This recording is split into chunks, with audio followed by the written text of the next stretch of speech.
с символичния 10% данък. Това е бонусът за победителя, като част от перфидността на неговата политика. Допълвайки картината за участта на победената страна, следва да подчертаем фактическото ликвидиране на военната мощ на България, превръщането на армията ни в жандармерия с международни функции, настаняването на чужди войски на националната територия, ликвидиране, разграбване и изнасяне на ненужния на победителите. Този пазар, колкото и малък да е мой пазар. И то е за стоките от метрополията. Много са заповедите на победителя и аз няма да ги изреждам. Но в неговите каменни скрижали не иде реч за библейските принципи не кради, не лъжи и прочее. И разумство. Искаме обаче да кажем на държателите на това национално богатство, че българската икономика, българският духовен и културен живот не са разрушавани и не се доразрушават с идеята да бъдат възстановени от победителите и от техните администратори. Тази национална историческа отговорност за възстановяването на българската икономика се пада на него, на новия имотен слой. Негова е огромната отговорност в борбата за българското бъдеще, за оцеляването на българската държавност и нация.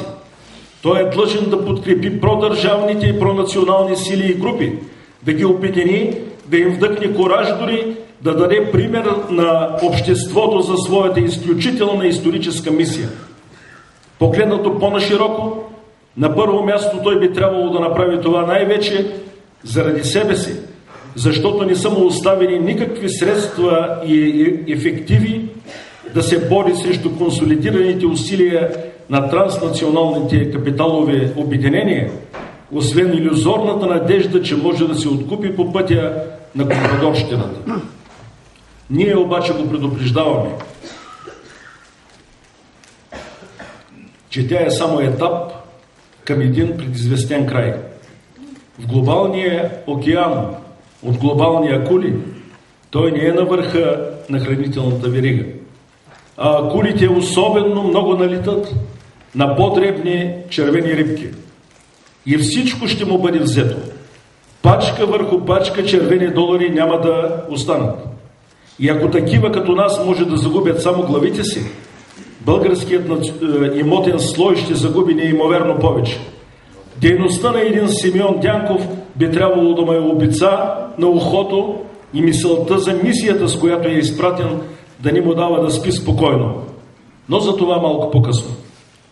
Българският патриотичен национален капитал има един единствено верен път.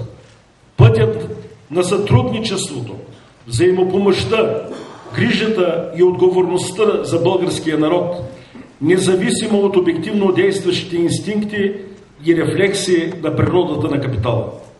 Не се ли опре на народа, не способства ли поради егоистични съображения за неговото оцеляване в водовъртежа на кризата, избере ли пътя на чуждия, а не на националния интерес, остане ли пленник на илюзията, че капиталът няма родина, отнася ли се с презрение към лузерите на прехода, както Андрей Райчев нарича 85% от българите, той не след дълго ще се превърне в удавник.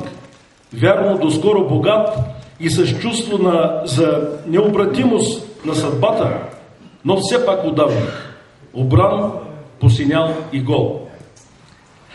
Приключвайки темата за отговорностите на държателите на българското национално богатство, трябва да призная, че съм изкушен още веднъж да изразя отношението си към онова толкова уродливо явление, каквото е компрадорството.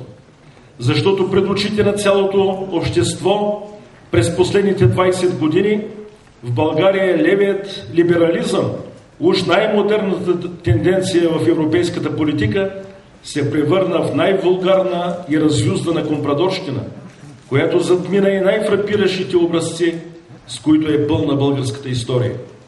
Да, компрадорщината по природа винаги е била антидържавна и едновременно с това дълбоко антинародна. Тя мисли интернационално, но никога с категориите на нацията, както правилно отбеляза в доклада си на нашата конференция "Новите български времена" Валентин Васев. Можем да подчертаем, че тя е тази сила днес, която наистина няма отечество и която е срещу всички отечества едновременно. Когато се добере до властта, компрадорщината предизвиква две паралелни взаимопроникващи кризи.